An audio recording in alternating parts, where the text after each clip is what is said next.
السلام علیکم ورحمۃ اللہ وبرکاتہ۔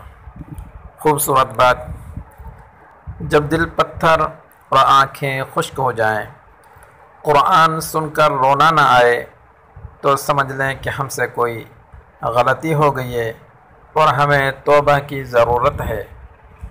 کیا سمجھتے ہو کہ رب ناراض ہو جائے تو سجدوں کی توفیق چھین لیتا ہے؟ ہرگز نہیں، وہ سجدوں کی توفیق نہیں چھینتا، وہ دل سے سکون چھین لیتا ہے، آنکھیں خشک کر دیتا ہے۔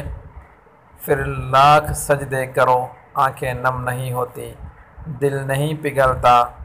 کہتے ہیں نا، جب ہم اللہ کے بلانے پر نماز اور قرآن کی طرف نہیں آتے تو اللہ ہمارے لیے ایسے حالات بنا دیتا ہے، یہ دنیا اتنی تنگ کر دیتا ہے کہ ہمیں زبردستی سخت ناخوشی کے عالم میں آنا پڑتا ہے، اور پھر ہم کرہن بھی بھاگ کر آتے ہیں، اور اس کے علاوہ ہمیں کہیں پناہ نہیں ملتی۔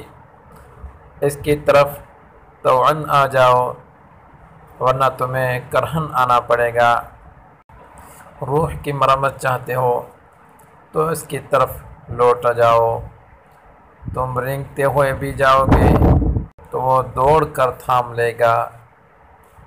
اس پیغام کو دوسروں تک پہنچائیں تاکہ اللہ کسی کی زندگی کو آپ کے ذریعے بدل دے۔ والسلام علیکم ورحمۃ اللہ وبرکاتہ۔